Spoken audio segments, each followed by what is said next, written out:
अस्सलामुअलैकुम। पेशे खिदमत है खौफनाक कहानी मस्कन एपिसोड 3। अनारा के जाते ही माई पंखी उठकर बैठ गई। रात में वह बिल्कुल न सोती थी। सोने का वक्त सुबह ही का था। कौवे की यखनी पीकर उस पर ऐसी मदहोशी तारी होती कि वो खुद को रोकना चाहती तो रोक ना सकती। उस पर गहरी नींद का गलबा होता, नशा तारी होता या वो बेहोश हो जाती, कुछ पता ना था। बस वो यखनी पीकर 2-2.5 घंटे के लिए दुनिया से किनारा कर जाती, किसी और ही जहां में पहुंच जाती। उस वक्त रात के 2:30 बजे थे। सेन में तारीकी छाई थी। नीम के दरख्त पर भी खामोशी मुसल्लत थी।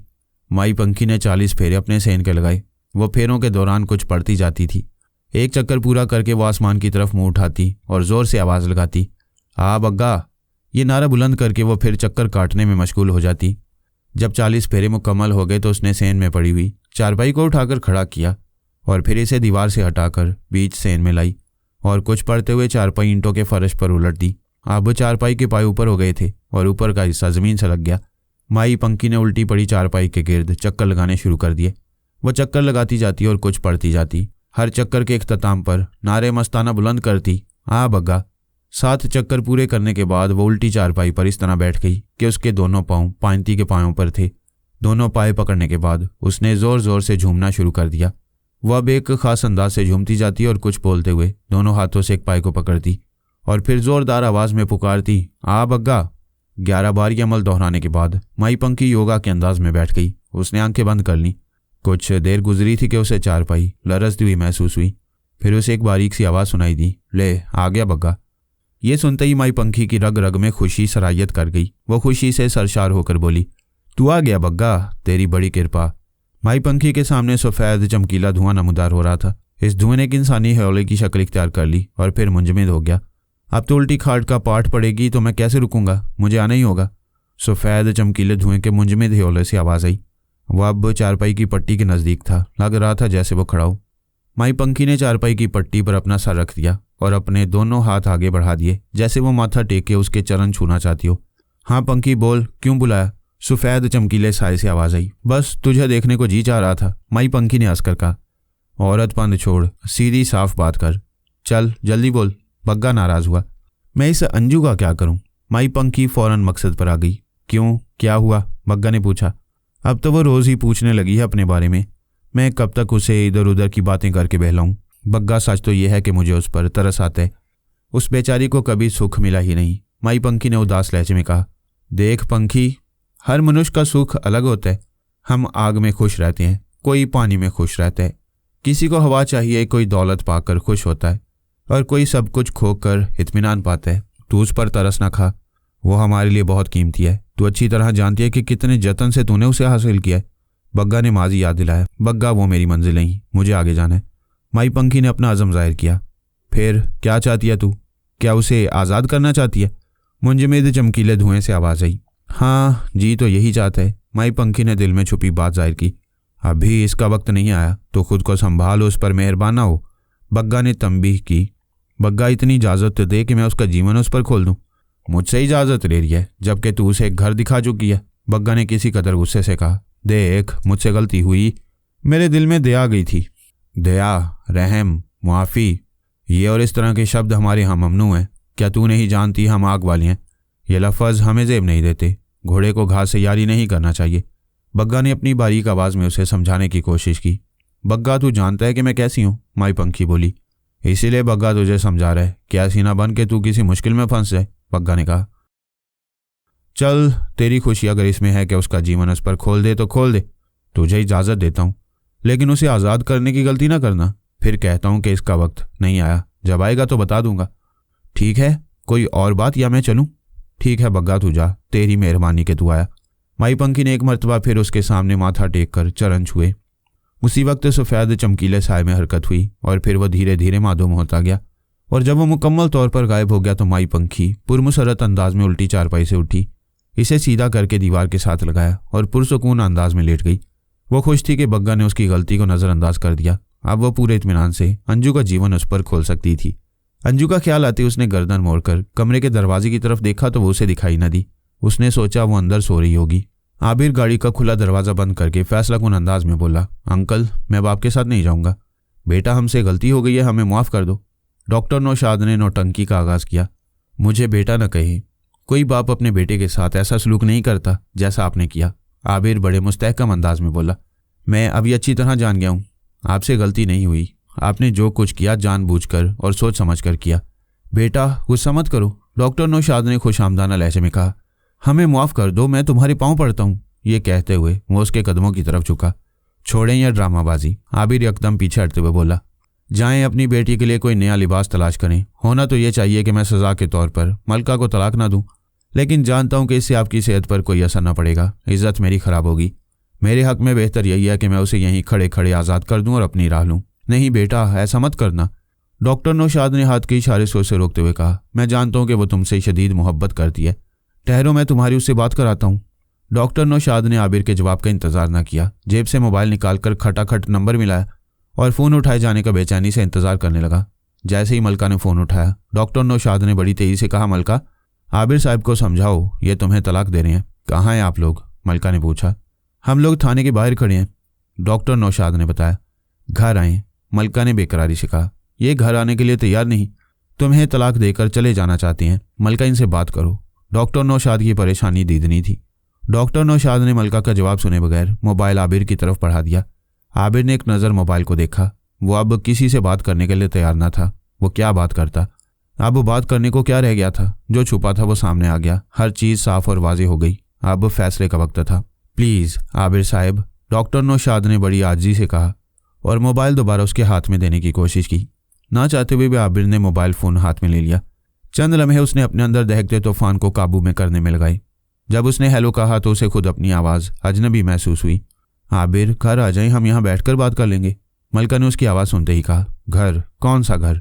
आबिर के लहजे में गुस्से से ज़्यादा दुख था। आबिर, आपका अपना घर जहाँ आप रहते हैं। मलका बोली। मेरा कोई घर नहीं। औरत के बारे में कहा जाता है कि उसका कोई घर नहीं होता। मैं मर्द होकर ये बात कह रहा हूँ और सच कह रहा हूँ कि मेरा कोई घर नहीं। आबिर जाने क्या कह रहा था, खुद उसकी समझ में नहीं आ रहा था।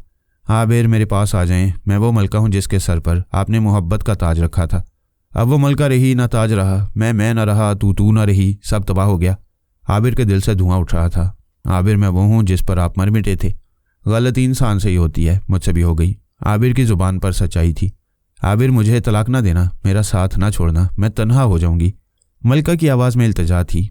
मैं तुम्हें खुशी से तलाक नहीं दूंगा। मेरी तन्हाई का तुम्हें अंदाज़ा नहीं, पर अब यह दर्द जुदाई सहना ही होगा। आबिर बोला। काश मैं तुम्हें जान लेता। आबिर, घर तो आए, मैं अपने बारे में सब कुछ बता दूंगी, कुछ नहीं छुपाऊंगी। मलका ने ऐसी बात कह दी कि आबिर कुछ सोचने पर मजबूर हो गया। उसने फैसला किया कि जो उसने दिल में ठान लिया वो अपनी जगह टले, लेकिन उसकी बात सुनने में क्या हर्ज है? कहीं ऐसा न हो कि वो ज़िंदगी भर इसी पछतावे में मुब्तला रहे कि उसकी बात सुने बगैर उसे अलहदगी इख्तियार कर ली। मलका, ठीक है मैं आता हूँ, लेकिन इतना याद रखना कि कोई बात झूठ ना हो। अब मेरी बर्दाश्त आखिरी हदों तक पहुँच चुकी है। आबिर ने मोबाइल ऑफ किया और गाड़ी का पिछला दरवाज़ा खोलकर बैठ गया। वो इस मकरूह शख्स के बराबर बैठना नहीं चाहता था। आबिर को गाड़ी में बैठे देखकर डॉक्टर नौशाद की बातें खिल गईं। वो खुश था कि उसकी बेटी ने काम दिखा दिया, लेकिन उसे ये अंदाज़ा ना था कि उसकी बेटी काम दिखाने नहीं बल्कि उसका काम तमाम करने जा रही है। आबिर ने रास्ते में डॉक्टर नौशाद से कोई बात ना की। वो खामोश बैठा रहा।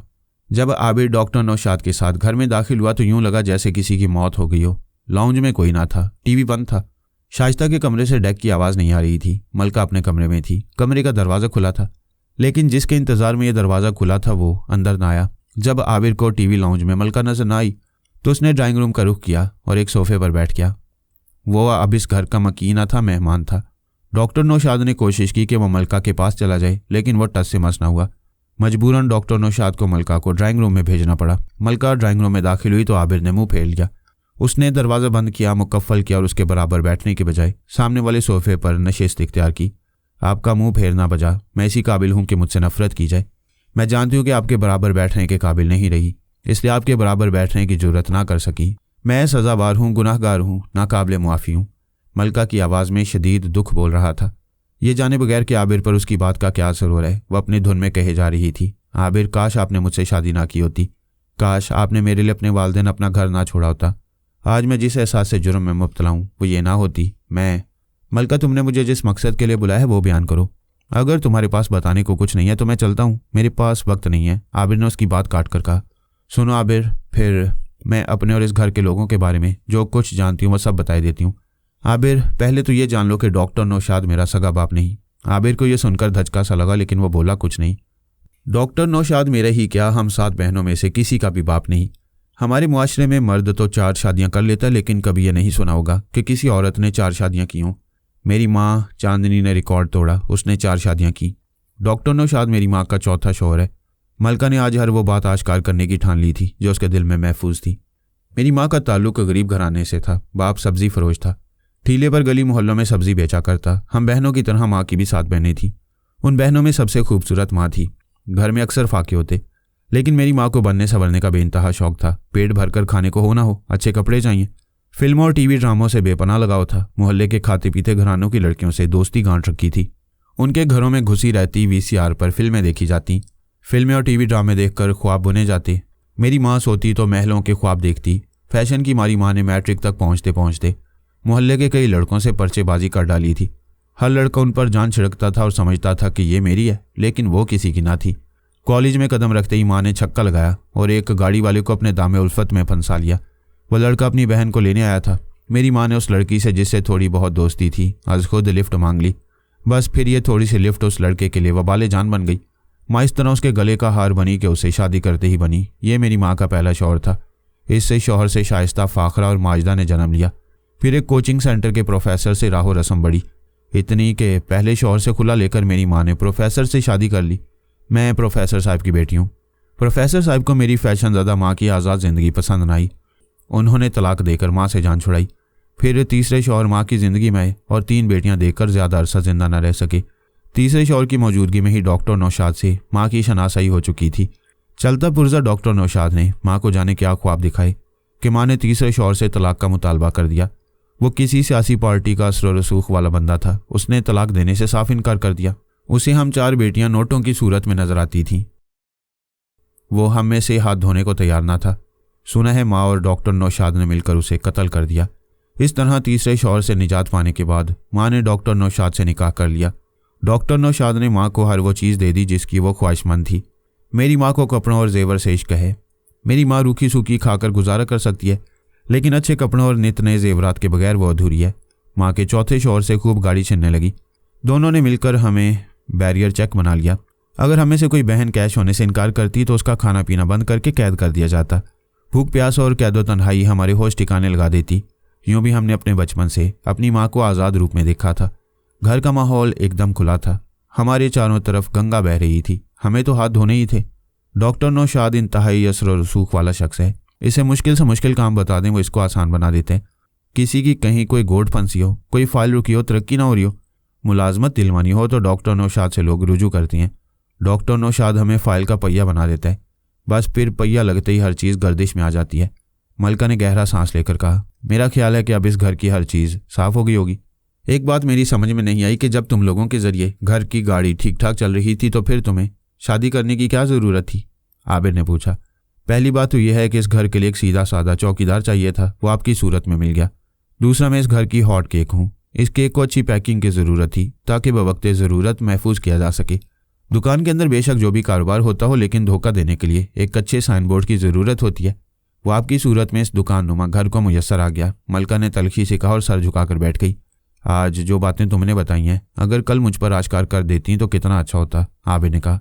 मैंने कई बार चाहा मैं आपको हर वो बात बता दूं जो मुझे मालूम है, लेकिन बता ना सकी। बस इरादा बांध कर रह गई। मैंने इशारा तो किया, लेकिन आपने कोई तवज्जो ना की।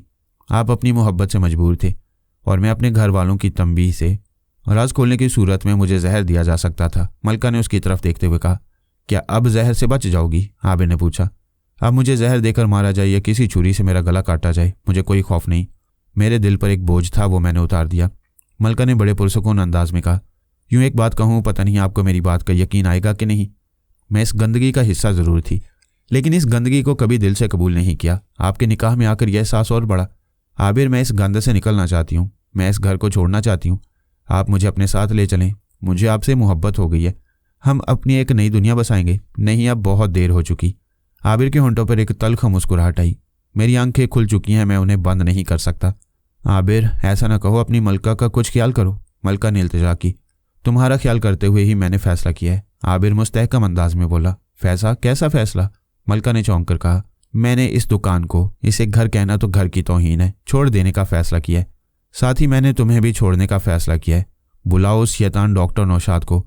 बुलाओ उस हराफा चांदनी को, बुलाओ अपनी कठपुतली बहनों को, ताकि हर शख्स मेरा फैसला अपने कानों से सुन ले, आबिर ने तकरीबन चीख कर कहा। मलका सोफे से उठी, वो उसके कदमों में आ बैठी, आंखों में आंसू भर कर बोली कि आप मुझे मुआफ़ नहीं कर सकते। मुआफ़ तो कर दिया, और कैसे करूं, वरना जो कुछ मैंने देखा वो वाजिबुल कत्ल था। लेकिन तुमने देखा कि मैंने तुम्हें कत्ल नहीं किया। मैंने तो तुमसे कुछ भी नहीं कहा। मेरे कदमों से उठ जाओ, मेरे सब्र को मत आजमाओ, जाओ सबको बुला कर लो। आबिर इतना कहकर दूसरे सोफे पर जा बैठा। आबिर के लहजे में कोई ऐसी बात थी कि वो उससे मजीद बात न कर सकी। नाचार उठी और ड्राइंग रूम का दरवाज़ा खोलकर बाहर निकल गई। घर का हर फर्द उस वक्त टीवी लाउंज में मौजूद था। मलका दुपट्टे से अपने आंसू पहुंचती लाउंज में दाखिल हुई और सब पर एक नज़र डालते हुए बोली, आप सबको आबिर बुला रहे हैं। सबसे पहले चांदनी उठी। डॉक्टर नौशाद दौड़कर मलका के नज़दीक पहुंचा। चांदनी ने पूछा, खैरियत तो है ना? क़यामत गुजर चुकी, एमालनामा हाथ में आने का वक्त आ पहुंचा, मलका ने अजीब से अंदाज में कहा। चांदनी की समझ में उसकी बात न आई। उसने डॉक्टर नौशाद की तरफ देखा। डॉक्टर नौशाद ने खुले दरवाजे की तरफ इशारा किया। फिर दोनों तेजी से ड्राइंग रूम में दाखिल हो गए। उनके पीछे लड़कियां थीं। सबसे आखिर में मलका अंदर आई। बेटा खैर तो है? चांदनी ने किसी कदर झिझकते हुए पूछा। मैं बेटा कैसे हुआ? घर दामाद बेटा नहीं, घर का चौकीदार होता है, साइन बोर्ड होता है, ताकि इसकी आड़ में जो चाहे कारोबार किया जा सके। मैं इस साइन बोर्ड को आज तोड़ता हूँ। मैं इस दुकान को छोड़कर जा रहा हूँ। मैं मलका को तलाक देता हूँ। आबिर ने इस जुमले को 3 बार दोहराया और फिर ये देखने की भी कोशिश न की कि इस जुमले का किस पर क्या असर हुआ। तलाक देकर वो एक लम्हा भी वहाँ न ठहरा। मजबूत कदमों से चलता हुआ घर से बाहर निकल गया। उसके जाने के बाद सब एक दूसरे की शक्लें देखने लगे। किसी की समझ में कुछ न आया कि वो बोले तो आखिर क्या बोले। डॉक्टर नौशाद के जी में जाने की आई कि वो तेजी से दरवाजे की तरफ बढ़ा। इससे पहले कि डॉक्टर नौशाद ड्राइंग रूम से निकलता, चांदनी ने उसका हाथ पकड़ लिया और साफ लहजे में बोली, बस अब खेल खत्म हुआ, जाने वाला चला गया, उसका ताक़ुब बेकार है, अब आगे की सोचो। आबिर चाहता भी यही था कि अब उसके ताक़ुब में कोई ना आए। वो यहाँ गुजारे वक्त को किसी डरावने ख्वाब की तरह भूल जाना चाहता था। बाजी उलट गई थी। अब फिर से भी साथ बिछाने का कोई फ़ायदा न था। वो इस घर से वापस आने के लिए नहीं निकला था। इस वक्त रात के 10 बज रहे थे। वो धीरे धीरे कदम बढ़ाता आगे बढ़ रहा था। उसकी कोई मंजिल ना थी, जिधर उसका मुंह उठा चल दिया। उस वक्त उसकी कैफियत किसी हारे हुए जवारी की सी थी जो अपना सब कुछ लुटा के बेसिमत जा रहा था। उन लोगों ने उसका सब कुछ लूट लिया था। उसकी मोहब्बत लूट ली, उसका वकार दांव पर लगाया, उसकी अनाज टुकड़े टुकड़े कर दी, उसकी रूह पर ऐसा घाव लगाया जो नज़र तो नहीं आ रहा था, लेकिन इस घाव से रिसने वाला कर्ब उसे तड़पाए दे रहा था। अचानक उसे अपना बाप याद आया। अली निसार की कही हुई बात याद आई। उन्होंने कहा था कि कोई नौकरी, कोई मुलाजमत तुम्हारे पास नहीं। वो एक बेरोज़गार शख्स को अपनी बेटी कैसे दे रहे हैं? फिर नाज़नीन ने शुबा ज़ाहिर किया था कि ज़रूर कुछ दाल में काला है। वाकई दाल में बहुत कुछ काला था। उसने अपने वालिदैन की बात ना मानी और वो गुस्से में घर छोड़कर चलाया। अपना घर छोड़कर क्या मिला? ज़िल्लत और रुसवाई।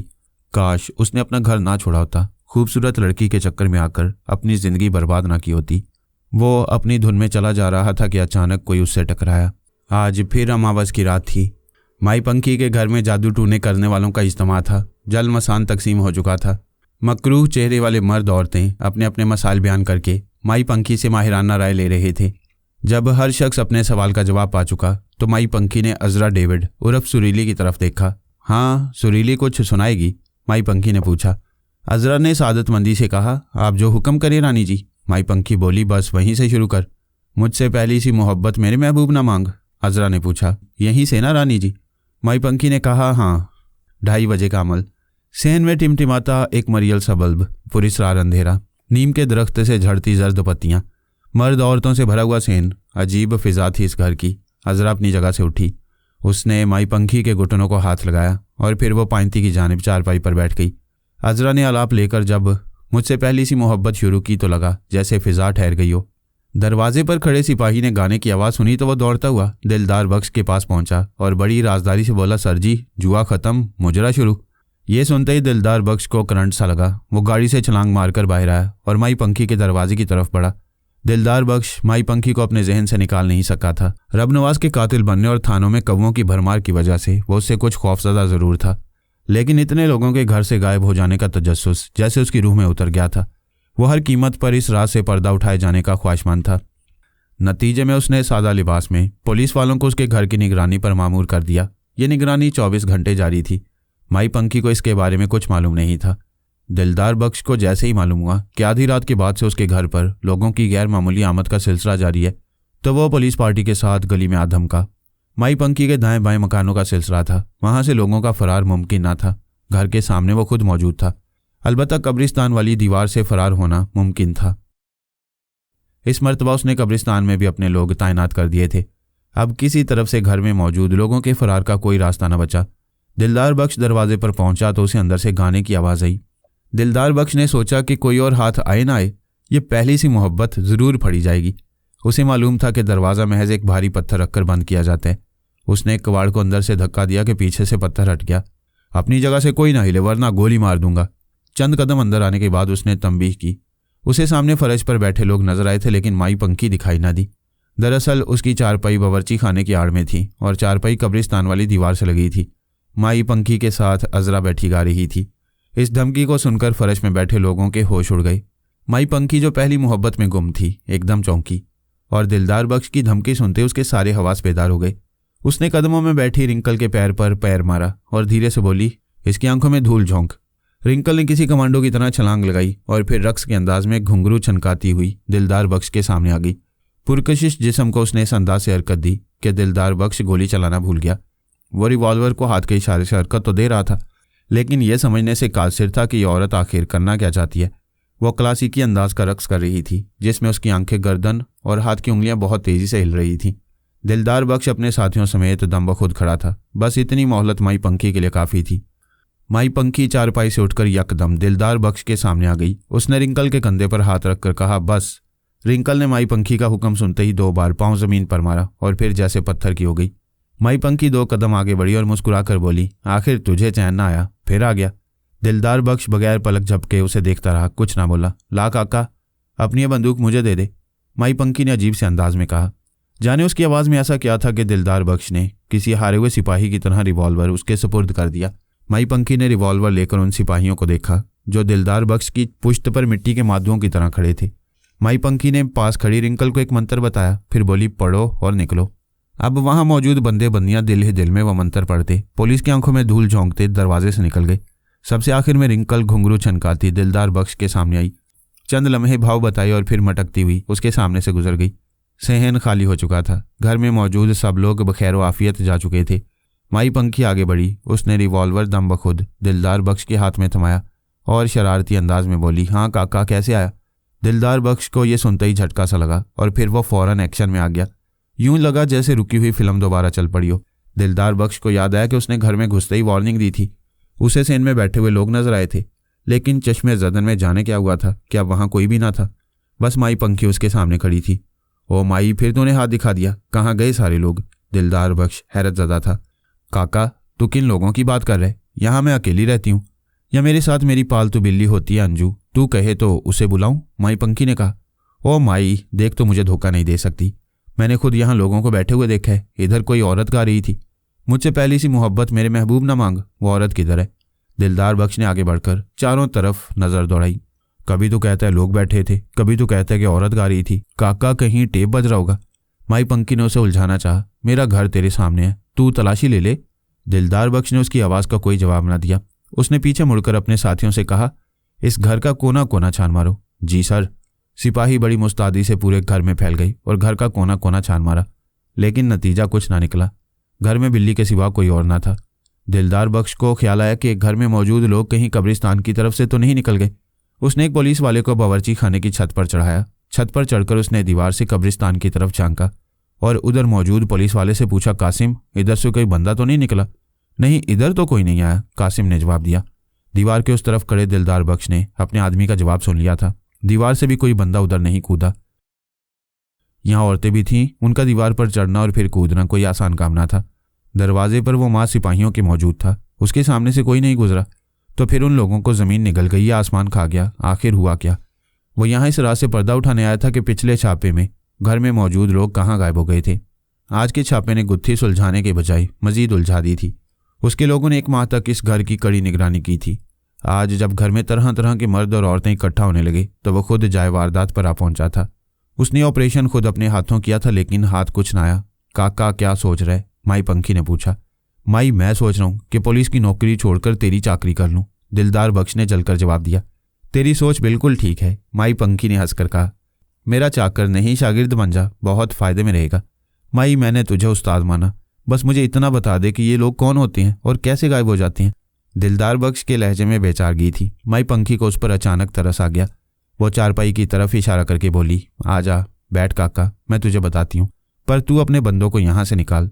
दिलदार बख्श ने अपने साथियों से कहा, चलो तुम लोग बाहर निकलो, मैं आता हूँ। देख काका, पहले तो अपनी यह गलतफहमी दूर कर ले कि मैं यहाँ कोई जुए का अड्डा चलाती हूँ या यहाँ औरतों का कारोबार होता है। माई पंखी ने संजीदगी से कहा, यहाँ ऐसा कुछ नहीं होता। हर अमावस की रात को ये लोग मेरे पास आती हैं। ये मुख्तलिफ अमलियात के माहिर होती हैं। ये अपने अपने मसले लेकर यहाँ आती हैं। मैं इनके मसाइल का हल इन्हें बताती हूँ। ये तो हो गया इस बात का जवाब कि ये कौन लोग होती हैं। रही ये बात कि कैसे गायब हो जाती हैं, ये मैं तुझे बताती हूँ, और बता इसलिए नहीं हूँ कि तू इस घर का पीछा छोड़ दे। मुझसे वादा करके इन लोगों का राज जानने के बाद तू इधर का रुख नहीं करेगा। मैं तुझे ज़ाती तौर पर आने से मना नहीं कर रही हूँ। तू 100 बार या, मैं तेरा हर मसला हल करूँगी, पर तू यहाँ अपनी फ़ौज के साथ मत आ। वादा करके तू नहीं आएगा, और आएगा तो अकेला आएगा, दिलदार बख्श बनकर। चल माई, वादा रहा। दिलदार बख्श ने वादा करने में ही आफियत जानी। अब सुन, गौर से सुन। इतने लोगों का चंद लम्हों में आंखों से ओझल हो जाना कोई बड़ा कमाल नहीं। ये कोई बच्चा भी कर सकता है। पहली दफ़ा जब तू आया था तो दरवाज़ा बजा कर आया था। मुझे थोड़ी सी मोहलत मिल गई। इस बार तूने ये मोहलत भी ना दी। मैं गाना सुनने में महव थी कि तू दंदनाता हुआ अंदर आ गया। तब मैंने रिंकल को तेरे सामने भेजा। उसने तेरे सामने आकर अचानक नाचना शुरू कर दिया, तो तेरी समझ में ना आया कि ये क्या चीज़ तेरे सामने आ गई है। बस इतनी ही मोहलत मुझे दरकार थी। मैंने तुझ पर और तेरे सिपाहियों पर मंतर फूंका। तू मेरी गिरफ्त में आ गया तो मैंने तेरे हाथ से बंदूक ले ली। अब तू वो देखने पर मजबूर था जो मैं दिखाती। अगरचे रिंकल मेरे साथ खड़ी थी, लेकिन तू उसे अपने सामने वैश्याना रक्स करते अपनी मर्जी के लिबास में देख रहा था। तू मेरी बात समझ गया ना? दिलदार बख्श ने इस बात में गर्दन हिलाई। हाँ माई। बस फिर क्या था? हर शख्स मंतर पढ़ता तेरे सामने से गुजर गया और तू और तेरे साथी किसी को जाता ना देख सके। काका, यूं समझ ले ये एक तरह से नज़रबंदी का खेल है। फिर जब मैंने बंदूक तेरे हाथ में थमाई तो तू मेरे सैर से आज़ाद हुआ। बस इतनी सी बात थी जिसके लिए तूने इतना वक्त ज़ाया किया।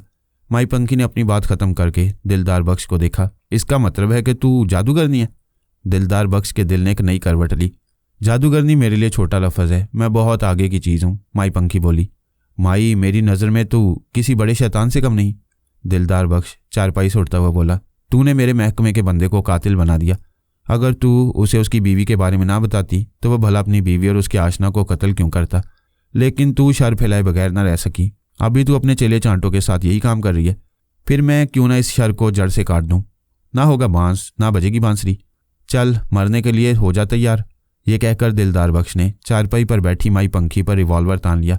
ओ काका, तू रहा काके का काका, माई पंखी तंजी अंदाज में बोली। तेरे रब नवाज को मैंने तो नहीं कहा था कि कत्ल कर दे। जो किया उसने अपनी मर्जी से किया, इसमें मेरा क्या कसूर। अब मैं तेरी कोई बकवास सुनने के लिए तैयार नहीं। दिलदार बख्श ने रिवॉल्वर सीधा किया। मैं तुझ जैसी शैतान औरत को हरगिज जिंदा नहीं छोड़ूंगा। काका, मेरा जुर्म तो बता। पुलिस का काम लोगों को मारना नहीं, उनकी हिफाजत करना है। माई पंखी उसे बातों में उलझाकर अपना मकसद पूरा करना चाहती थी। पुलिस का काम तुझ जैसे शैतानों की हिफाजत करना हरगिज नहीं। तू ऐसी मुजरिम है जिसका जुर्म किसी अदालत में साबित नहीं किया जा सकता। बस तुझे इसी तरह मारकर मुआशरे से गंद दूर किया जा सकता है। दिलदार बख्श ने फैसला सुनाया। अच्छा चल, पहले मेरे हाथ पर गोली मार। माई पंखी ने अपना हाथ उसके सामने किया। दिलदार बख्श को उसकी हथेली पर जो नजर आया उसे देखकर उसके होश उड़ गए। होश क्यों ना उड़ते। उसने अपने बड़े बेटे को हथकड़ियां लगे पुलिस वैन से उतरते देखा। जिस वैन से वो उतरा वह मुल्हिका थाने की थी। ये मंजर देखते ही दिलदार बख्श सारी चौकड़ी भूल गया। वह फौरन बाहर की तरफ भागा। उसे भागते देखकर माई पंखी ने पीछे से आवाज़ लगाई, ओ काका, भाग क्यों रहा है, चलाना गोली। तू फिक्र ना कर माई, मैं आऊँगा, ज़रूर वापस आऊँगा, तुझे छोड़ूंगा नहीं। पहले मैं ज़रा अपने बेटे की खबर ले लूँ। उसे पुलिस ने क्यों गिरफ्तार किया है? माई पंखी चारपाई से उठ गई। उसने दरवाजे की तरफ बढ़ते हुए कहा, कोई जुर्म किया होगा, तभी तेरे बेटे को पुलिस ने पकड़ा है। पुलिस किसी मासूम का तो नहीं पकड़ती है ना? दिलदार बख्श दरवाजे से निकल चुका था। उसने माई पंखी का तंज भरा जुमला तो सुन लिया, लेकिन जवाब देने का उसके पास वक्त ना था। काका, तेरे हक में अच्छा ये है कि तू वापस ना आए। वापस आया तो नुकसान उठाएगा। उसने दरवाज़ा बंद करते हुए ज़ोर से कहा।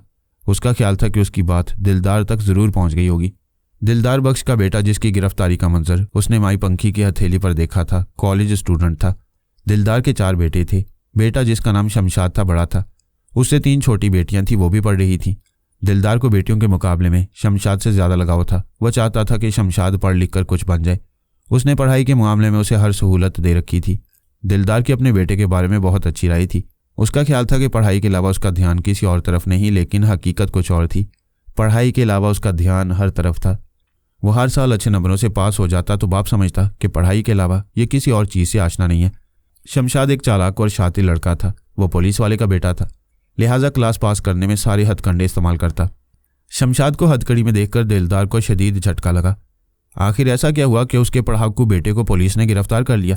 जब वह मलिका थाने पहुंचा तो वहां कई और झटके उसके मुंतजिर थे। उस थाने का इंचार्ज इत्तफाक से उसका दोस्त था, खालिद कुरैशी। ना सिर्फ उसका क्लास फेलो था बल्कि वो पुलिस में एक साथ ही भर्ती हुए थे। रात के पिछले पहर दिलदार बख्श को अपने कमरे में दाखिल होते देखकर वो हैरान हो गया। ओए दिलदार, खैरियत तू इस वक्त? खालिद कुरैशी ने खड़े होते हुए कहा।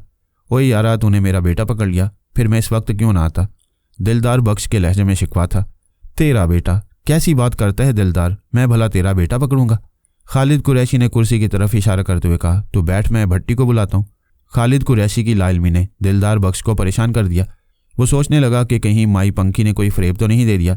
अगर उसका बेटा यहाँ होता तो खालिद कुरैशी के इल्म में ज़रूर होता। कहीं ऐसा तो नहीं कि शमशाद ने अपनी शनाख्त ही न करवाई हो? लेकिन यह मुमकिन ना था। वो गिरफ्तार होता तो अपनी जान छुड़ाने के लिए अपने बाप का नाम ज़रूर लेता। अर्दली के जरिए बुलवाए जाने पर एएसआई शरीफ भट्टी कमरे में दाखिल हुआ।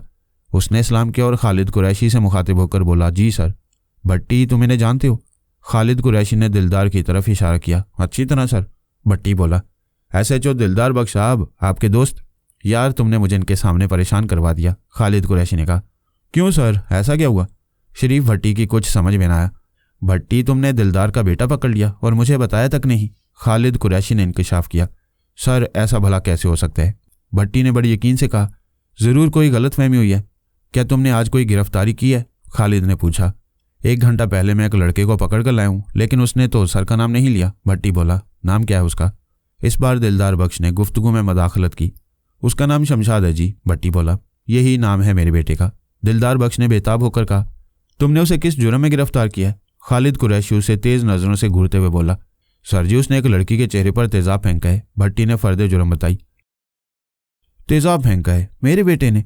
दिलदार बख्श के लिए यह झटका हिसाब शिकन था। भट्टी, शमशाद को फौरन लेकर इधर आओ और अपने दिमाग में ये बात अच्छी तरह बिठा लो कि तुमने शमशाद को गिरफ्तार नहीं किया। इसकी जगह कोई और लड़का तलाश करो। चलो जल्दी करो, खालिद कुरैशी ने हुक्म दिया।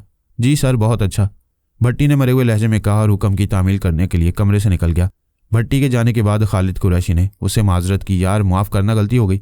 कोई बात नहीं यार, दिलदार बख्श ममनून लहजे में बोला। गलती मेरे बेटे की है कि उसने अपना तारुफ क्यों नहीं कराया। इसका मतलब है कि ये जुर्म उसी से हुआ है। शायद वो शर्मिंदगी की वजह से मेरा नाम नहीं ले सका। वो तो अच्छा हुआ कि किसी तरह मुझे उसकी गिरफ्तारी का इल्म हो गया, वरना मीडिया पर खबर आने के बाद जान छुड़ाना मुश्किल हो जाती। यार, तेरा बहुत शुक्रिया, तूने दोस्ती का हक अदा कर दिया। कोई बात नहीं यार, खालिद कुरैशी बोला। लेकिन तुझे कैसे पता चला कि तेरा बेटा यहाँ है? खालिद कुरैशी का तजस्सुस जागा।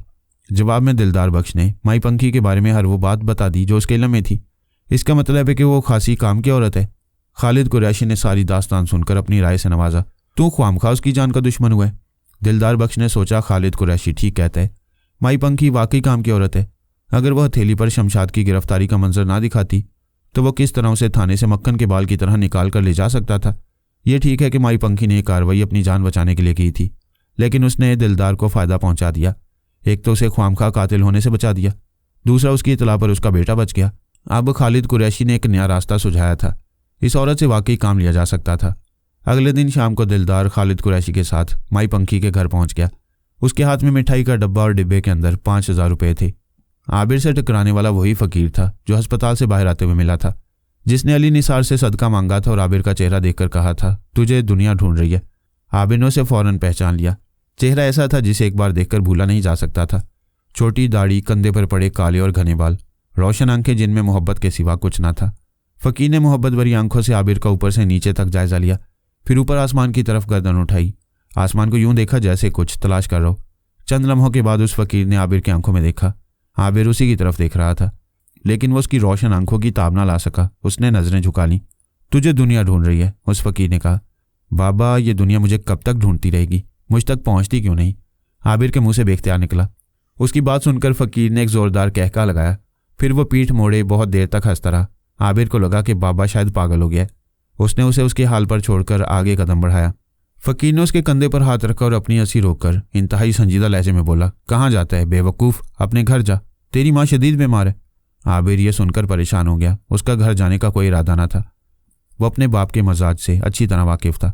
जिस तरह वो घर छोड़कर आया था, उसके बाद इस घर में उसकी कोई गुंजाइश ना थी। वो उसे कभी घर में दाखिल ना होने देते।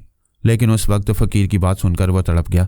उसे घर से निकले कई माह हो गए थे। जब से घर छोड़ा था उसने पलटकर खबर न ली थी कि उसके घर छोड़ने के बाद वालिदैन पर क्या गुजरी। उसने अपनी बहन साइमा से रब्ता किया था और ना उसके रब्ता करने की गुंजाइश छोड़ी थी। उसने अपने मोबाइल की सिम तब्दील कर ली थी।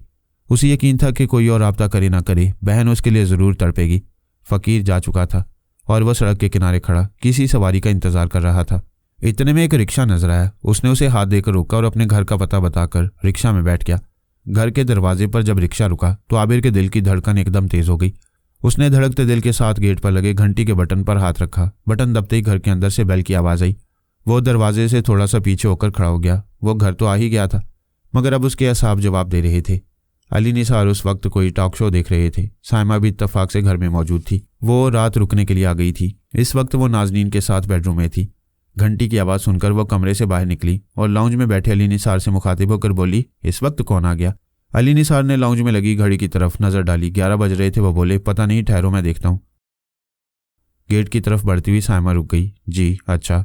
अली निसार ये सोचते हुए गेट की तरफ बढ़े कि इस वक्त कौन आ सकते हैं, लेकिन वो अंदाज़ा ना लगा सके। गेट के नज़दीक पहुंचकर उन्होंने बुलंद आवाज़ में पूछा, कौन? जी अबू, मैं हूँ आबिर। आबिर की मरी हुई आवाज़ बाहर से आई। आबिर की आवाज़ सुनकर अली निसार के जिस्म में यकदम जान सी पड़ गई। उन्होंने फ़ौरन पीछे मुड़कर देखा। पीछे दरवाजे पर साइमा खड़ी थी। उसने आबिर की आवाज़ सुन ली थी। चंद लम्हे उस पर सख्ता सा हो गया। कितने अरसे के बाद उसने आबिर की आवाज़ सुनी थी। वो जल्दी से आगे बढ़ी। इससे पहले कि अली निसार कोई रद्द अमल जाहिर करते, साइमा उनके नज़दीक आकर सरगोशी में बोली, प्लीज़ अब्बू। उसकी आवाज़ में इल्तिजा थी। अली निसार ने गहरा सांस लेकर घर का बैरूनी गेट खोल दिया। आबिर तेज़ी से अंदर आया। उसने सामने खड़े अपने बाप को एक नज़र देखा और झुककर उनके पाँव पकड़ लिए। अब्बू, मुझसे गलती हो गई, मुझे माफ़ कर दें। जवान बेटे को अपने पाँव पकड़ते देखकर उसके अंदर का बाप जाग गया और उनकी असूल पसंदी कहीं पीछे सो गई। उन्होंने कदमों में झुक के आबिर को उठाकर सीने से लगा लिया। बाप के सीने से लगकर आबिर की आंखें छलक पड़ी। अली निसार को गले लगाते देखकर साइमा से वहां खड़ा ना रह गया। वो रोती हुई अंदर भागी। अम्मी अम्मी। नाज़नीन ने कुछ देर पहले नींद की गोली खाई थी। अब उनकी आंखों में नींद उतरने को थी कि साइमा की चीखती हुई आवाज़ सुनाई दी। उनका दिल बैठने लगा और आंखों से नींद गायब हो गई। अम्मी अम्मी। साइमा फूली सांसों के साथ बेडरूम में दाखिल हुई और माँ से लिपट गई। मेरी बच्ची। नाज़नीन ने उसे लिपटा लिया और परेशान होकर बोली, क्या हुआ? अम्मी, आबिर आ गया है। साइमा ने खबर सुनाई। हैं, आबिर आ गया? कहाँ है मेरा बच्चा? नाज़नीन ने साइमा को हटाकर उठते हुए कहा। इस खबर ने उन पर जादू का सा असर किया था, वरना उनसे उठना बैठना मुश्किल था। अब कहाँ की बीमारी, कैसी नक्काहत। वो बड़ी तेज़ी से उठकर बैठ गईं और बेड से पाँव उतारकर चप्पल पहनने को थी कि आबिर अंदर दाखिल हुआ। उसने माँ को उठने से रोका और उनके बराबर बैठकर माँ को खुद से लिपटा लिया और रोने लगा। ओह मेरे आबिर, मेरे बच्चे, तू कहाँ चला गया था? नाज़नीन बेताब होकर बोली। बस भूल हो गई अम्मी, मुझे माफ़ कर दें, वो आंसुओं के दौरान बोला। साइमा ने उसके नज़दीक बैठकर कंधे पर अपना सर टिका दिया। वह बेआवाज़ रो रही थी। आबिर ने बहन को नज़दीक देखकर उसे अपने करीब कर लिया। अब वो तीनों रो रहे थे। अली निसार दरवाजे पर खड़े इस मंजर को शफीक नज़रों से देख रहे थे। आंखें उनकी भी भीगी हुई थीं। वो वहाँ ज़्यादा देर ना खड़े हो सके।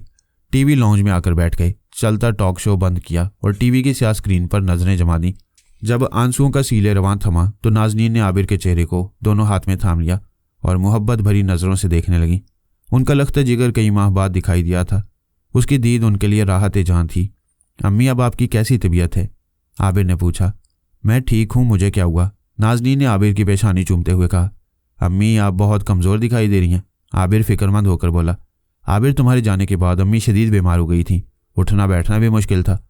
ये तो तुम्हें देखकर यकदम इनमें जान आई है, वरना रो रो कर अम्मी ने बुरा हाल किया हुआ था, साइमा ने बताया। इसका मतलब है कि उस फ़कीर ने ठीक कहा था। आबिर को यकलख्त उस फ़कीर का कहा याद आ गया। किस फ़कीर ने आबिर? साइमा ने पूछा।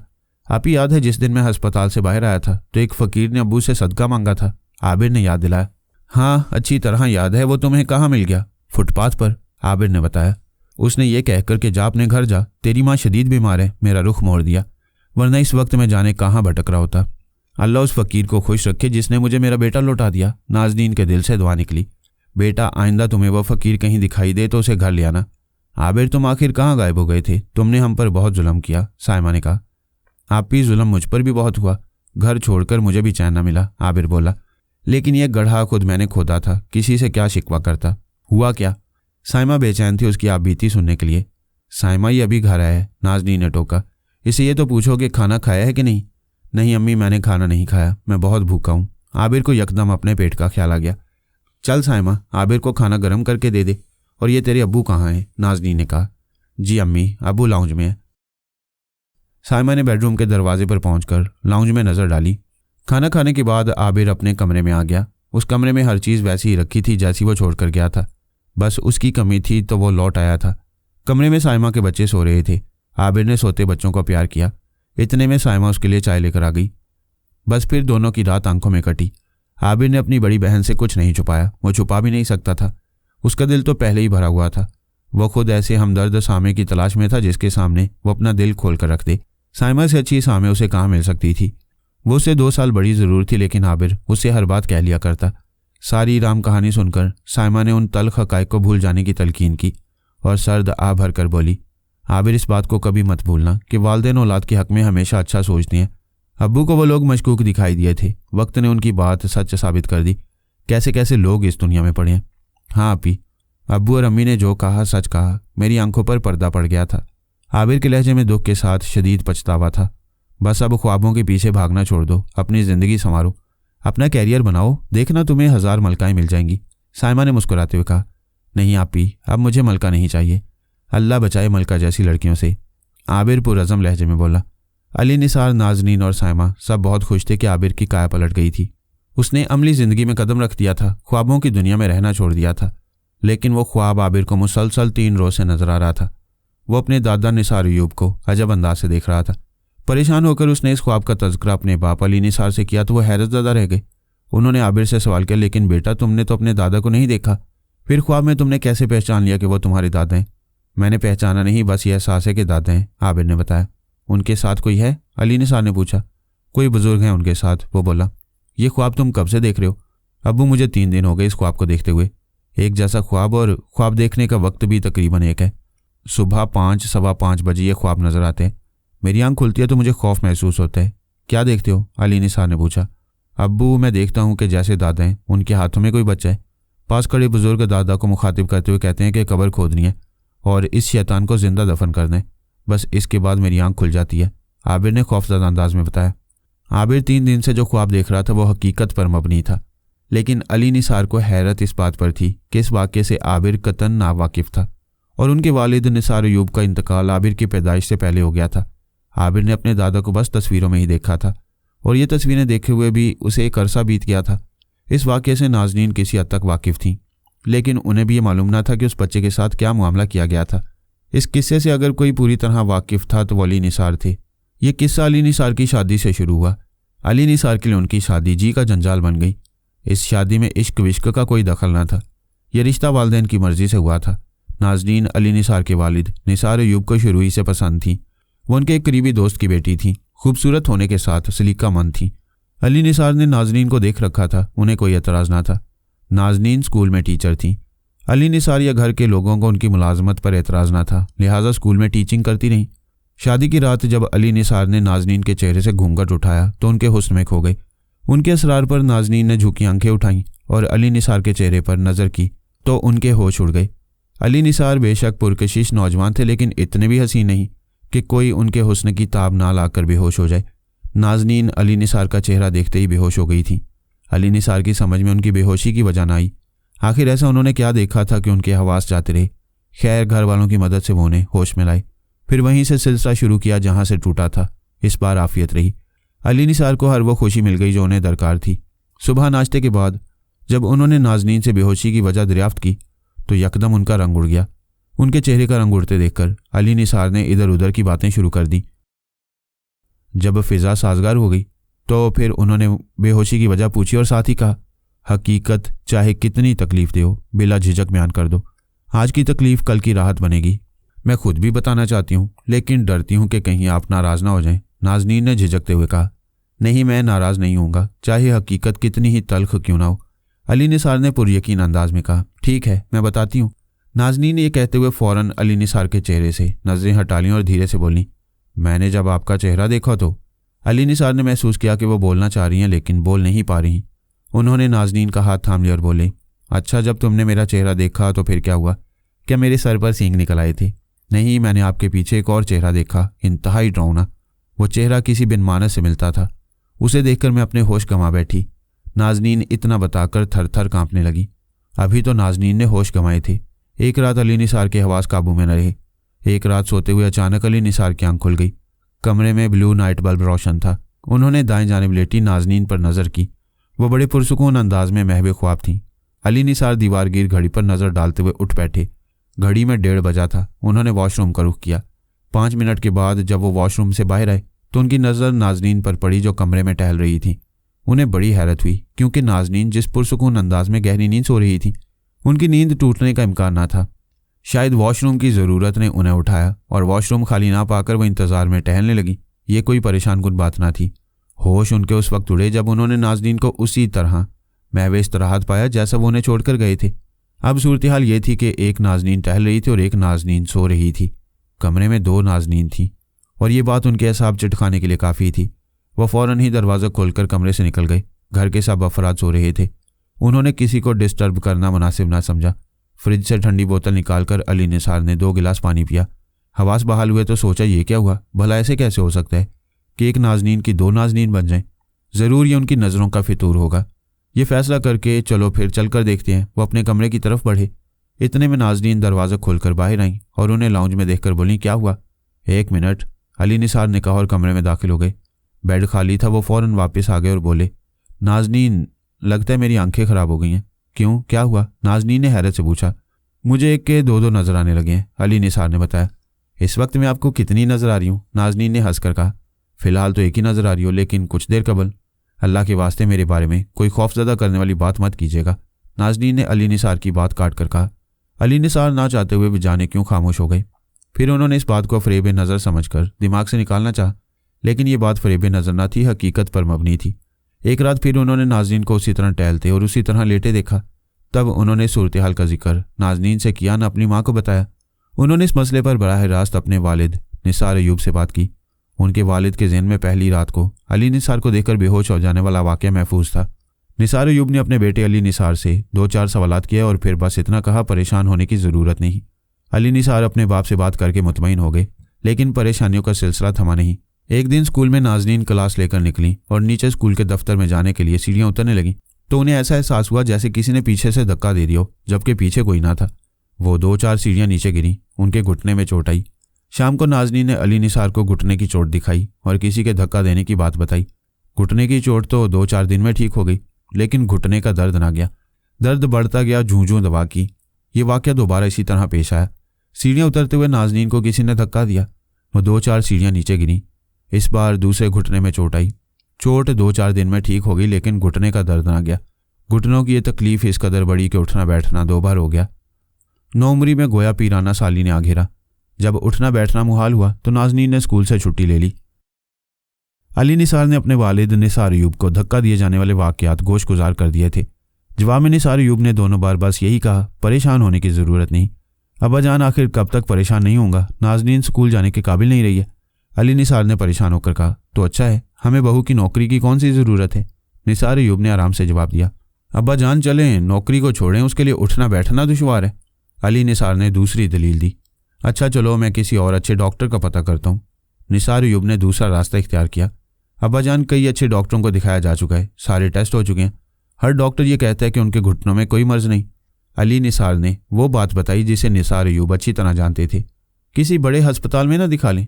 निसार अयूब ने फिर नया रास्ता दिखाया। अब्बा जान, आप प्रोफेसर साहब से क्यों बात नहीं करते? अली निसार को बिलाखिर वो कहना पड़ा जो कहना नहीं चाहते थे। प्रोफेसर मुजाहिद की बात कर रहे हो? निसार अयूब ने सवाल किया। जी अब्बा जान, मैं उन्हीं की बात करूं। ये केस डॉक्टरों के पास का नहीं। भाई मैं उनसे कई बार बात कर चुका हूं, हर बार बस इतना कहकर चुप हो जाते हैं कि अच्छा देखता हूं। निसार अयूब ने बताया। उनसे पूछिए आखिर कब तक देखेंगे? अली निसार ने उकसाया। आखिर वो आपके दोस्त हैं? वो मेरे दोस्त ज़रूर हैं, लेकिन अपनी मर्जी के मालिक हैं, मैं उन्हें मजबूर नहीं कर सकता। निसार अयूब ने साफ गोई से कहा। फिर अली निसार को तसल्ली देते हुए बोला, अच्छा मैं एक बार फिर बात करता हूँ। लेकिन फिर बात करने की नौबत न आई। इतवार के दिन सुबह ही सुबह प्रोफेसर मुजाहिद घर तशरीफ़ ले आए। अली निसार ने गेट खोला। सामने प्रोफेसर मुजाहिद को पाया तो उन्हें देखकर अली निसार का दिल बाग बाग हो गया। बड़े अदब से सलाम किया। अरे भाई, घर पर तुम्हारे अब्बा हैं? प्रोफेसर मुजाहिद ने सलाम का जवाब देकर पूछा। जी जी हैं, आप अंदर आइए, मैं उन्हें ड्राइंग रूम में भेजता हूँ, अली निसार ने कहा। प्रोफेसर मुजाहिद ने बैठते हुए कहा, बेटा एक गिलास पानी मिल जाएगा? जी क्यों नहीं, अली निसार ने जवाब दिया। कुछ देर बाद दोनों बाप बेटे एक साथ ड्राइंग रूम में दाखिल हुए। अली निसार ने पानी से भरा गिलास जो शीशे की खूबसूरत प्लेट में रखा और झालरदार सरपोश से ढका था मेज़ पर रखा। प्रोफेसर मुजाहिद ने एक नज़र गिलास पर डाली, फिर निसार अयूब से मुखातिब होकर बोले, आपकी बहू कहाँ है? ज़रा उन्हें बुलाइए। बहू का यहाँ आना दुश्वार है, आप अंदर चलकर देख लें। निसार अयूब ने उनका मकसद समझते हुए जवाब दिया। भाई, आप लोगों ने ख्वामख्वाह उन्हें बीमार बना रखा है। ये कहकर उन्होंने गिलास उठाया और सरपोश हटाकर एक फूंक मारी और बोले, जाइए बेटा, अपनी बेगम को पानी पिलाइए और फिर देखिए तमाशा। वो दौड़ी हुई चली आएंगी। अली निसार ने गिलास उनके हाथ से ले लिया और तेजी से अंदर की तरफ कदम बढ़ाए। नाजनीन बेड पर बैठी हुई थी।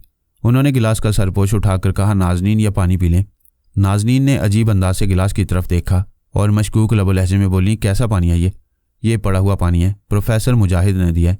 वो ड्राइंग रूम में बैठे हैं, तुम्हें बुला रहे हैं। अली निसार ने गिलास उनके हाथ में दे दिया। अच्छा। नाजनीन ने गिलास हाथ में लेते हुए पानी की तरफ देखा। उनकी आंखों में भरा शक यकीन में बदला और चंद लम्हों बाद उन्होंने गिलास लबों से लगा लिया। अली निसार नाजनीन को बगौर देख रहे थे। पानी पीकर उनके चेहरे पर जो एक करब की सी कैफियत मुसलसल दर्द रहने की वजह से मुंजमद हो गई थी, वो पिघलती हुई महसूस हुई। और फिर अली निसार ने हैरत अंगेज मंजर देखा कि नाजनीन किसी सहारे के बगैर बेड से उतरकर सीधी खड़ी हो गई। उन्होंने दुपट्टा सर पर रखा, हल्का सा घूंघट निकाला और अली निसार की तरफ देखकर बोली, आइए चलें।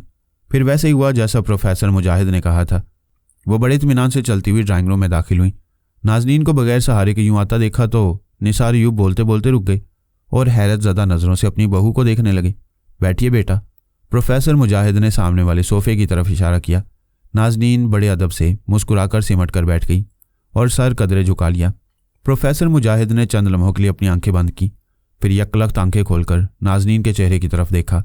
नाजनीन का आधा चेहरा दुपट्टे से ढका हुआ था। फिर उन्होंने हाथों की तरफ तवज्जो की और कहा, बेटा ज़रा अपना बायां हाथ आगे कीजिए। नाजनीन ने अपना बायां हाथ जो चूड़ियों से भरा था थोड़ा सा आगे कर दिया। प्रोफेसर मुजाहिद ने हाथ के नाखूनों को बगौर देखा, फिर उनकी नज़र अंगूठे के नाखून पर जम गई। वो कुछ देर नाखून देखते रहे और पढ़ते रहे, फिर बोले, आपको क्या तकलीफ है? इससे कबल कि नाजनीन कोई जवाब देती, निसार यूँ बोल पड़े, हमारी बहू के घुटनों में शदीद दर्द है। ये निसार साहब, मैंने आपसे तो ये सवाल नहीं किया। प्रोफेसर मुजाहिद ने उनकी बात काट कर कहा, यह सवाल मैंने आपकी बहू से किया, इन्हें बोलने दीजिए। इस वक्त तो मुझे कोई तकलीफ नहीं है। नाजनीन ने धीमे लहजे में जवाब दिया। समुंदर बहुत अच्छा लगता है आपको? प्रोफेसर मुजाहिद ने पूछा। जी। नाजनीन ने मुख्तसर जवाब दिया। समुंदर पर गए हुए कितना अरसा हो गया? काफ़ी दिन हो गए, मेरा ख्याल है कि 8-10 महीने हो गए होंगे। मैं शादी से पहले अपनी फैमिली के साथ पिकनिक पर हॉक्स पे गई थी। नाजनीन ने कुछ इस अंदाज में जवाब दिया कि हर उस सवाल का जवाब आ गया जो प्रोफेसर मुजाहिद के जहन में था। ठीक है बेटा, आप जाइए। ये कहकर प्रोफेसर मुजाहिद ने फिर अली निसार की तरफ देखा, आप भी जाइए। जब नाजनीन और अली निसार ड्राइंग रूम से निकल गई तो प्रोफेसर मुजाहिद ने निसार अयूब को मुस्कुरा कर देखा और बोले, प्यारे भाई, देखने में कुछ वक्त लगता है ना? फिर ये हमारी बहू का मामला था, इस पर खुसूसी तवज्जो दरकार थी। हाँ, मैंने बहुत कुछ देख लिया है, आप हुक्म करें तो कुछ अर्ज़ करूं? जी प्रोफेसर साहब, फरमाइए, निसार अयूब ने संजीदगी से कहा। जवाब में प्रोफेसर मुजाहिद ने जो फरमाया वो खासा होशरुबा था। दोनों पुलिस वालों को अपने घर के दरवाजे पर देखकर माई पंखी मुस्कुराई। दिलदार बख्श का अंदाज बिल्कुल बदला हुआ था। वो जो उसके कत्ल के दरपे था अब खुद मकतूल हो गया था। दिलदार बख्श के साथ जो पुलिस वाला था उसका रवैया भी फिदवियाना था। माई पंखी दोनों को अंदर ले आई। उसने दीवार से लगी चारपाई को दीवार से हटाकर दोनों को बैठने का इशारा किया। दिलदार बख्श और खालिद कुरैशी दाएं बाएं सरहाने की तरफ बैठ गई। माई पंखी पायंती की जानिब बैठ गई। खालिद कुरैशी बगौर इस अजूबा रोज़गार बुढ़िया को देख रहा था। दिलदार के मुकाबले में उसका मुशाहिदा ज़्यादा तेज़ था। 80 साल की ऐसी चाको चौबंद बुढ़िया जिसकी कमर तीर की तरह सीधी और आंखों में मुर्दनी की बजाय भरपूर जिंदगी थी, ऐसी बुढ़िया उसने आज तक ना देखी थी। ये बुढ़िया उसे बड़े काम की नजर आई। ओ माई, तेरा नाम क्या है? दिलदार बख्श ने बड़े नरम लहजे में कहा। बड़ी जल्दी तुझे मेरे नाम का ख्याल आ गया, माई पंखी ने तंजन कहा। किसी ने बताया तो था पर मैं भूल गया, दिलदार बख्श ने बात बनाई। काका, मेरा नाम पंखी है, माई पंखी ने बताया। सब मुझे माई पंखी कहते हैं। माई पंखी, तेरा शुक्रिया। दिलदार बख्श ने मिठाई का डब्बा उसके सामने रखते हुए कहा। तू उस दिन कमाल ना दिखाती तो मेरा बेटा तो गया था जेल में। काका, ये कौन है? माई पंखी ने खालिद कुरैशी की तरफ इशारा किया। माई पंखी, ये मेरा दोस्त है थानेदार खालिद कुरैशी, ये तुझसे मिलने का ख्वाहिशमंद था। दिलदार बख्श ने तारुफ कराया, फिर मिठाई का डब्बा उठाकर उसकी तरफ बढ़ाते हुए बोला, ये तेरे लिए मिठाई लाया हूँ, लाहौर की सबसे बड़ी दुकान की है। माई पंखी ने डिब्बा उसके हाथ से लेकर चारपाई पर रख दिया और बोली, काका, मैं तो मिठाई नहीं खाती। माई पंखी का जवाब सुनकर खालिद कुरैशी की नोके जुबान पर बेख्तियार जुमला आया, तो फिर क्या जहर खाती है? लेकिन वो कहते कहते रुक गया और बोला, माई पंखी, फिर तू क्या खाती है? काका, मैं संख्या खाती हूँ, माई पंखी ने बड़ी सादगी से कहा। खालिद कुरैशी बड़ा हैरान हुआ। इसका मतलब है उसने जो सोचा सच सोचा था। फिर भी उसने वजाहत चाही। संख्या यानी जहर? हाँ, संख्या के अलावा अफ्यून भी खाती हूँ। बस तू यूँ समझ ले मिठाई मेरे लिए जहर है। फिर हेरोइन पिया कर। हुश, माई पंखी अजीब अंदाज में बोली। हेरोइन बच्चे पीते हैं काका, अगर तुझे कहीं से असली अफ्यून मिल जाए तो ले आना। माई पंखी ये कोई मसला ही नहीं, दिलदार बख्श ने कहा। अच्छा, मिठाई नहीं खाती तो ना खा, हमें तो खिला। अच्छा। माई पंखी ने डिब्बा खोला तो उसमें मिठाई के ऊपर एक लिफाफा रखा दिखाई दिया। उसने पूछा, काका इसमें क्या है? माई पंखी खोलकर देखेगी तो पता चलेगा ना, दिलदार बख्श बोला। माई पंखी ने लिफाफा खोलकर देखा तो इसमें 1000 रुपये के 5 नोट रखे नजर आए। माई पंखी ने लिफाफा जूं का तूं बंद करके मिठाई पर रखा और हंसकर बोली, काका पुलिस तो रिश्वत लेती है, ये उसने देना कब से शुरू कर दिया? माई पंखी, पुलिस भी इंसान है, उसकी भी कहीं गोट फंस सकती है, खालिद कुरैशी बोला। इसका मतलब है तुम लोगों की कोई गोट फंसी है तब मिठाई और पैसे लेकर आए हो? ओ काका, ये उठा मेरे सामने से, मुझे पैसा चाहिए ना मिठाई, चल अपना काम बता। जब खालिद कुरैशी ने काम बताया तो माई पंखी के चेहरे पर कई रंग आकर गुजर गए। वो सोचने लगी पुलिस वाले किस किस्म का काम उसके पास लेकर आए हैं। अगर कोई फिल्मी हीरोइन किसी निजी महफिल में रक्स करने के लिए राजी नहीं तो वो उसे कैसे मजबूर कर सकती है? ओ काका, वो तुम पुलिस वालों के काबू नहीं आती तो मैं भला क्या कर सकती हूँ? माई पंखी को बिलाखिर कहना पड़ा। उसकी पहुंच बहुत ऊपर तक है, समझ रही है ना तू बात को? हम अगर कोई हथकंडा इस्तेमाल करें तो लेने के देने पड़ सकते हैं। खालिद कुरैशी ने अंदर का हाल खोला। फिर तू उसकी जान छोड़, नाचने वालियाँ बहुत। माई पंखी ने अपनी जान छुड़ाने की कोशिश की। माई पंखी, नई नाचने वालियों का हमने इंतजाम कर लिया है, ये सरकारी अफसरों की खास महफिल है। सबसे ऊंचे अफसर की फरमाइश है कि सुमेरा को हर कीमत पर शामिल किया जाए। खालिद कुरैशी ने अपनी बेबसी जाहिर करते हुए कहा।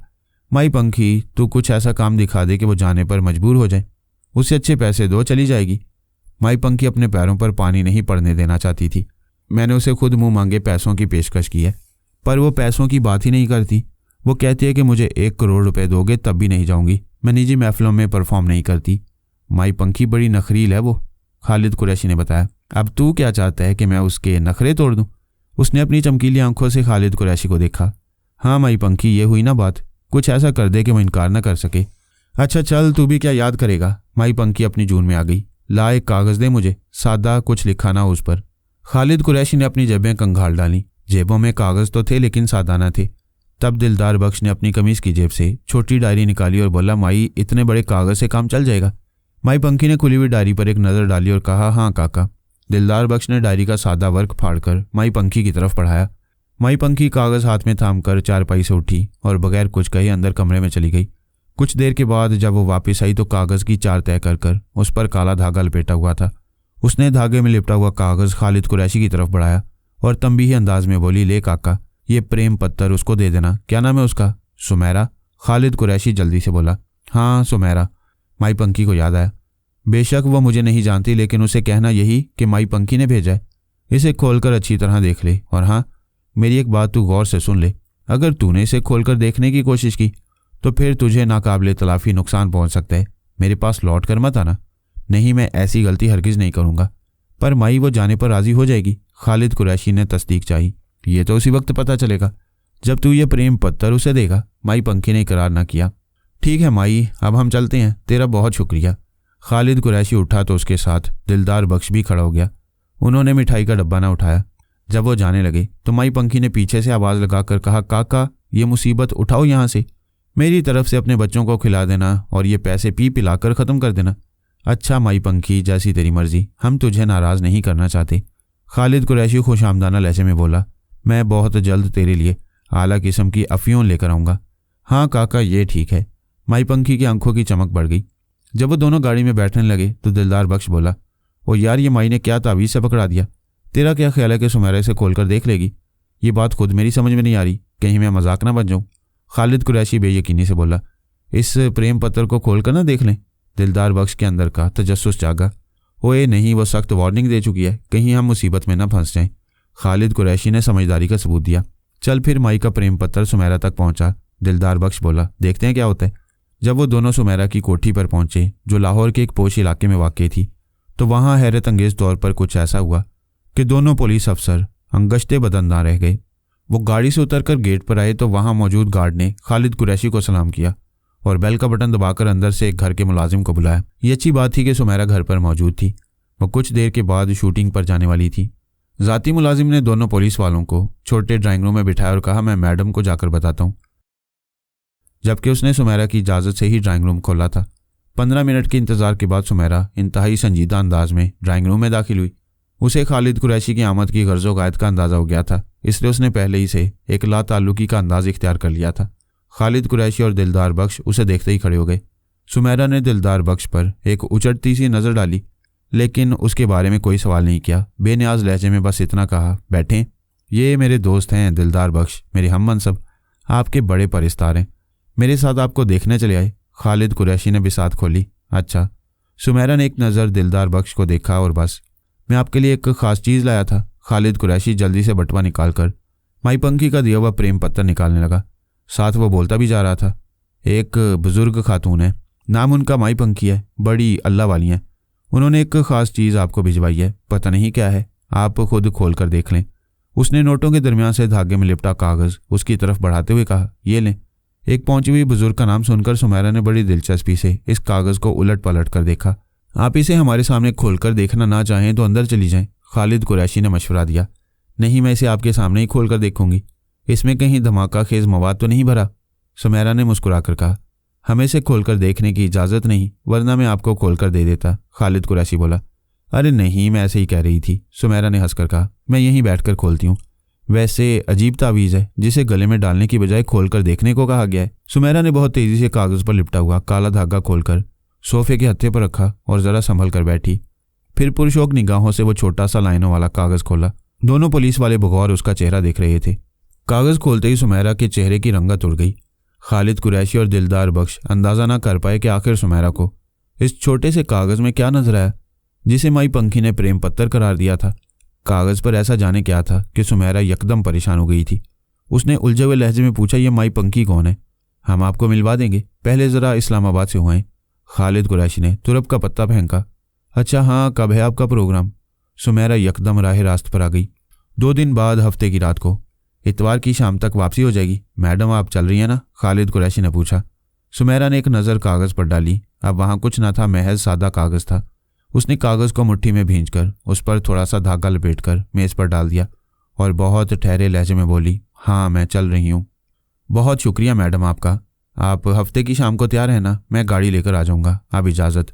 खालिद कुरैशी फ़ौरन खड़ा हो गया। इससे पहले कि वो फैसला बदले उसकी नज़रों से ओझल हो जाना अच्छा था। ठीक है। सुमेरा भी खड़ी हो गई। तजस्सुस के मारे दिलदार बख्श ने मेज़ पर पड़ी हुई अपनी टोपी इस अंदाज से उठाई कि वो धागे में लिपटा मुड़ा तुड़ा कागज़ टोपी के अंदर आ गया।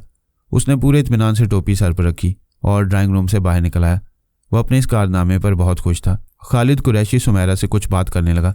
वो आने जाने और रकम की तफसीलात से उसे आगाह कर रहा था। इतने में दिलदार बख्श उसकी कोठी से बाहर निकल आया और अपनी गाड़ी में आ बैठा। उस कागज़ में ऐसा क्या था जिसे देखकर सुमेरा के चेहरे पर परेशानी दौड़ गई थी? वो ये मालूम करने के लिए बेचैन था। स्टीयरिंग सीट पर बैठकर उसने कोठी के गेट की तरफ देखा। गेट बंद था। अभी खालिद कुरैशी बाहर नहीं आया था।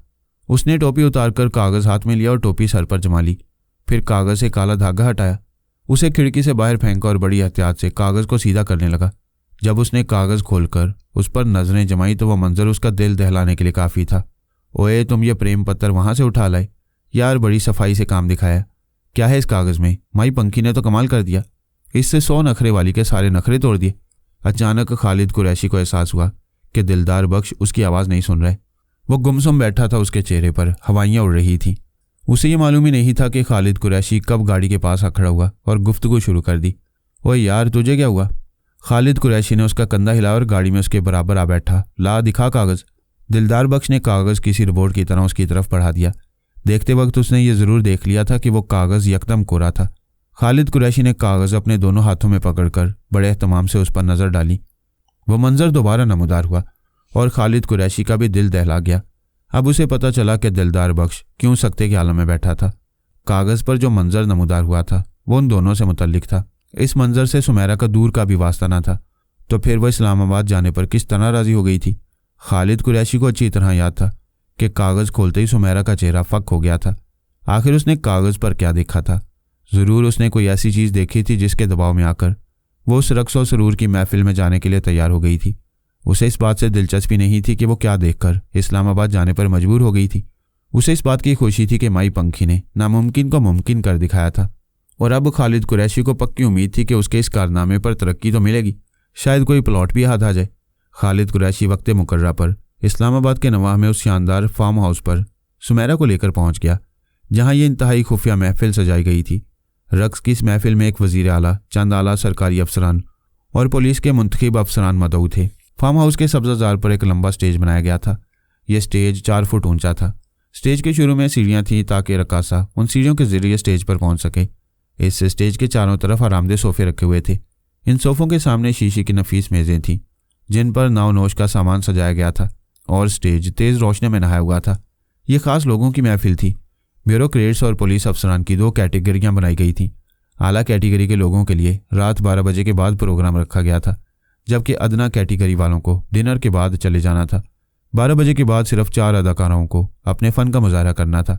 उनमें सुमेरा के साथ 2 इंडिया की आइटम गर्ल्स भी मदऊ थी। खालिद कुरैशी और दिलदार बख्श सादा लिबास में थे। उन लोगों ने मुकामी रकासाओं का रक्स देखा, खाया पिया और किराए की गाड़ी में बैठकर आज़मे लाहौर हो गए। सुमेरा के बारे में मुंतज़मीन ने कहा था कि वो उसकी फ़िक्र न करे, उसे बाहिफाजत लाहौर पहुंचा दिया जाएगा। खालिद कुरैशी को उसकी फ़िक्र न थी। उसने एक टेढ़ी खीर को मंजिल तक पहुंचा दिया था। अब उसे बाहिफाजत पहुंचाया जाए या लंगड़ा लूला करके उसकी बला से। यह टेढ़ी खीर यूं ही सीधी नहीं हो गई थी। फिल्मों में आने से पहले सुमेरा नर्सिंग के पेशे से वाबस्ता थी। उसके चचा ने जायदाद पर कब्जा कर लिया था। तंगदस्ती की वजह से उसे नर्स बनना पड़ा। ट्रैफिक के एक हादसे में टांग तोड़वाकर जब उसका चचा अस्पताल में दाखिल हुआ तो सुमेरा ने बेहोशी की हालत में एक ऐसा इंजेक्शन लगा दिया जिसकी वजह से उसकी मौत यकीनी थी। कागज़ पर जो मंजर दिखाया गया वो ये था कि सुमेरा चचा को इंजेक्शन लगा रही है और खौफजदा नज़रों से दरवाजे की तरफ देख रही है कि कोई अंदर ना आ जाए। वो अपने चचा की कातिल थे और ये बात उसके सिवा किसी को मालूम ना थी, लेकिन अब किसी और को भी मालूम हो गई थी। तो जान बचाने का आसान तरीका यही था कि इस निजी महफिल में शिरकत करके किसी बड़ी मुसीबत से खुद को महफूज कर लिया जाए। सुमेरा ने तो होश के नाखून लेकर खुद को महफूज कर लिया था, लेकिन उन दोनों ने इतनी चढ़ा ली थी कि अकल उनके टखनों में आ गई थी और होश जाते रहे। वो इस्लामाबाद हाईवे पर जेट की रफ्तार से लाहौर की तरफ चले जा रहे थे। खालिद कुरैशी उस वक्त ड्राइविंग कर रहा था। दिलदार बख्श उसके बराबर बैठा मुख्तलिफ रकासाओं के खदोखाल पर बेलगाम तबसरा कर रहा था। दोनों ही बेकाबू थे। दिलदार को अपनी ज़ुबान पर काबू ना था और खालिद कुरैशी को स्टीयरिंग पर। उस वक्त वो ये भी भूले हुए थे कि उन दोनों ने कागज़ पर जो एक जैसा मंजर देखा था वो अगर लाइव हो गया तो क्या होगा। खालिद कुरैशी और दिलदार बख्श ने बारी बारी जो मंजर देखा वो एक ख़तरनाक एक्सीडेंट की नवीद था। अब इस मंजर के जिंदा होने का वक्त आ चुका था। खालिद कुरैशी ने तेज़ रफ्तार गाड़ी पर काबू पाने की बहुत कोशिश की, लेकिन वह दूसरी गाड़ी से टकराकर कलाबाजी खाती चली गई।